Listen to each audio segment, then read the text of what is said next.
Welcome to food awesome. இன்றைக்கி நம்ம என்ன செய்ய போகிறோன்னா எக் மஞ்சூரியன் செய்ய போகிறோம். அது எப்படி செய்கிறதுன்னு பார்க்கலாம். எங்கள் சேனலை மறக்காமல் சப்ஸ்கிரைப் பண்ணுங்கள். பக்கத்தில் இருக்க நோட்டிஃபிகேஷன் பெல்லையும் கிளிக் பண்ணிக்கோங்க. இப்போ நான் 4 முட்டை எடுத்திருக்கேன்.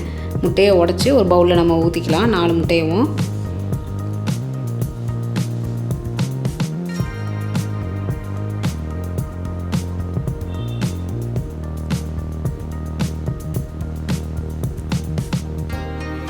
முட்டையை உடச்சி ஊற்றினதுக்கப்புறமா நல்லா நம்ம பீட் பண்ணிக்கலாம். நீங்கள் நல்லா பீட் பண்ணிங்கன்னா தான் எக் மஞ்சூரியன் நல்லா வரும். இப்போது இந்த டைம் உப்பு ஒரு 1/4 டீஸ்பூன் நம்ம ஆட் பண்ணிக்கலாம். அதே மாதிரி மிளகுத்தூள் ஒரு 1/2 டீஸ்பூன் நம்ம ஆட் பண்ணிக்கலாம். அதையும் போட்டு நல்லா நம்ம பீட் பண்ணிடலாம். இப்போ நம்ம அதை நம்ம ஸ்டீம் பண்ணணும். அதுக்கு ஒரு பவுலில் நம்ம 1 டீஸ்பூன் எண்ணெய் ஊற்றி நல்லா எல்லா பக்கமும் ஸ்ப்ரெட் ஆகிற மாதிரி கையினால் நல்லா நம்ம தடவி விட்டுறலாம்.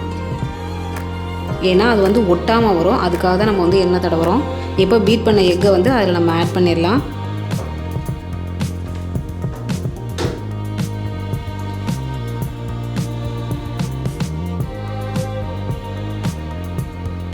இப்போ இதை நம்ம இட்லி குக்கரில் நம்ம ஒரு 20 நிமிஷத்துக்கு சிம்மில் வச்சு நம்ம 20 நிமிஷம் நல்லா நம்ம வேக விடலாம்.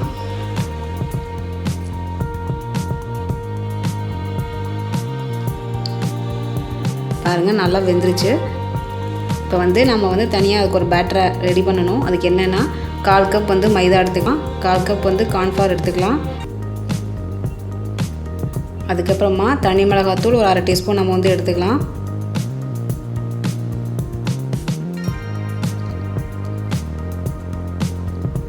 அதுக்கப்புறமா உப்பு ஒரு 1/4 டீஸ்பூன் நம்ம ஆட் பண்ணிக்கலாம். இதை ஃபஸ்ட்டு நீங்கள் தண்ணி ஊற்றாமல் நல்லா நீங்கள் மிக்ஸ் பண்ணிடுங்க. அப்போ தான் உப்பு மிளகாப்பொடி எல்லாமே ஸ்ப்ரெட் ஆகும். இப்போ எல்லாம் பண்ணியாச்சு. இப்போ தண்ணி நம்ம கொஞ்சம் கொஞ்சமாக ஆட் பண்ணி நம்ம மிக்ஸ் பண்ணணும். ஏன்னா ரொம்ப தண்ணி ஆகிட்டா உங்களுக்கு இந்த எக்கில் ஒட்டாது. ஸோ நீங்கள் மீடியமாக நீங்கள் மிக்ஸ் பண்ணி நீங்கள் எடுத்துக்கணும்.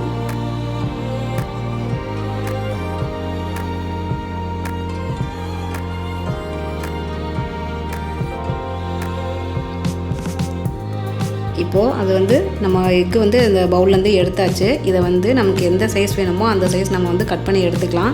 நான் கொஞ்சம் பெருசாக போட்டுட்டேன். நீங்கள் சின்ன சைஸாக நீங்கள் கட் பண்ணி எடுத்துக்கோங்க. அப்போ தான் எடுத்து சாப்பிட்றதுக்கு நல்லாயிருக்கும். நான் பெருசாக கட் பண்ணிட்டேன். ஸோ இப்போ பேனில் நம்ம எண்ணெய் ஊற்றிடலாம். நீங்கள் டீப் ஃப்ரை பண்ணுறதுனாலும் பண்ணுங்கள், நீங்கள் பேனில் ஃப்ரை பண்ணுறதுனாலும் பண்ணிக்கலாம். இப்போ நம்ம கட் பண்ணி வச்சுருக்கிற அந்த எக்கை ஒவ்வொன்றா அந்த மாவில் டிப் பண்ணி நம்ம எண்ணெயில் போட்டுடலாம்.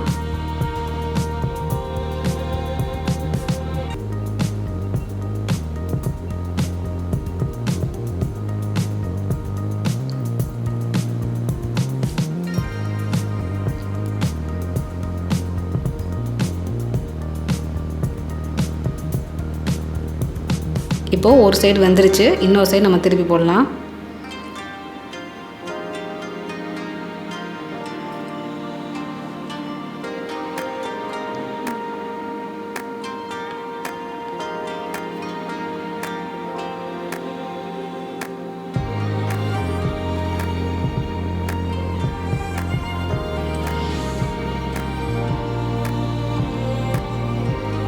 ரெண்டு பக்கமும் நல்லா ப்ரௌனாக வெந்திருக்கும். அதான் உங்களுக்கு கன்சிஸ்டன்சி.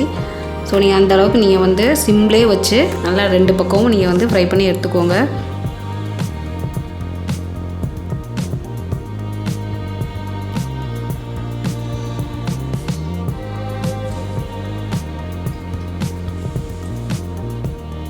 இந்த மாதிரி எல்லாத்தையும் நம்ம இதே கன்சிஸ்டன்சியில் நம்ம வறுத்து எடுத்துக்கலாம்.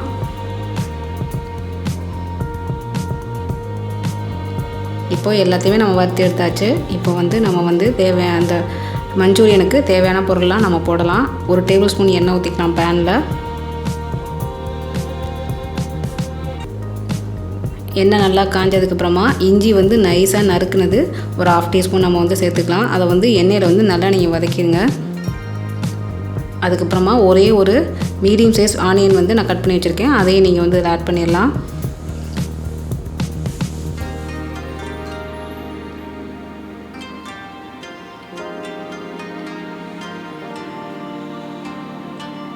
அதுக்கப்புறமா பூண்டு வந்து ஒரு 4 பல் அதை வந்து நைஸாக நறுக்கி வச்சுருக்கேன், அதையும் ஆட் பண்ணிடலாம்.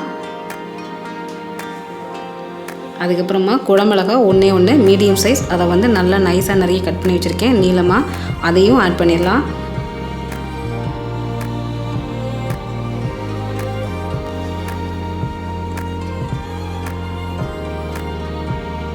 இப்போ வந்து எல்லாத்தையும் வந்து நல்லா நம்ம எண்ணெயில் வதக்கிடணும்.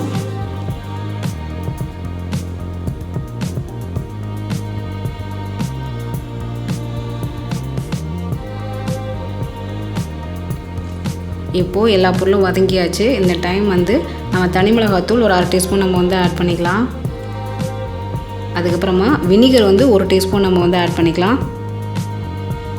இது வந்து நான் வச்சுக்கிறது 1/2 டீஸ்பூன், அதனால் நான் வந்து 2 ஸ்பூன் ஊற்றிருக்கேன். நீங்கள் வந்து 1 டீஸ்பூன் நீங்கள் வந்து ஆட் பண்ணிக்கோங்க. இப்போது சில்லி சாஸ் வந்து 2 டேபிள் ஸ்பூன் வந்து ஆட் பண்ணிக்கலாம். அதுக்கப்புறமா டொமேட்டோ கெச்சப் வந்து 2 டேபிள் ஸ்பூன் ஆட் பண்ணிக்கலாம். ஏன்னா நம்ம ஏற்கனவே தனி மிளகாத்தூள் ஆட் பண்ணியிருக்கோம், கம்மியாக தான் ஆட் பண்ணியிருக்கோம், அதனால் வந்து நம்ம சில்லி சாஸ் வந்து 2 டேபிள் ஸ்பூன் ஆட் பண்ணோம். இப்போ வந்து டொமேட்டோ கெச்சப் வந்து ஒரு 2 டேபிள் ஸ்பூன் நம்ம வந்து ஆட் பண்ணிக்கலாம்.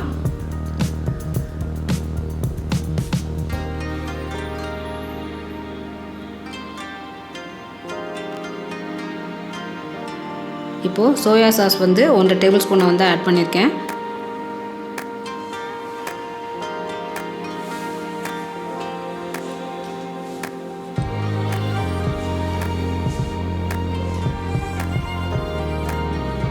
இப்போது சுகர் வந்து ஒரு 1/2 டீஸ்பூன் நம்ம வந்து ஆட் பண்ணிக்கலாம். உப்பு வந்து ஒரு 1/4 டீஸ்பூன் நம்ம வந்து ஆட் பண்ணிக்கலாம். பெப்பர் பவுடர் வந்து ஒரு 1/2 டீஸ்பூன் நம்ம வந்து ஆட் பண்ணிக்கலாம். இப்போது எல்லாத்தையும் நல்லா நம்ம வந்து மிக்ஸ் பண்ணி விட்டுறலாம்.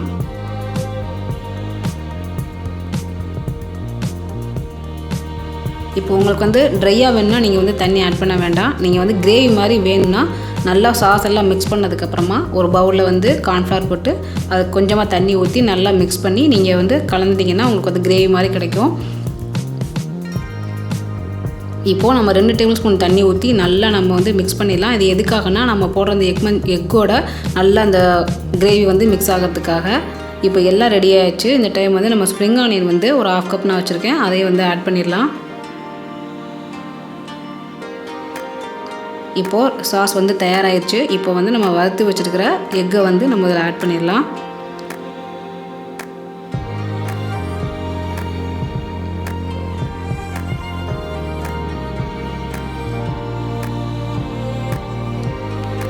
எல்லாமே நல்லா கோட் ஆகிற மாதிரி நல்லா நம்ம வந்து மிக்ஸ் பண்ணி விட்டுறலாம்.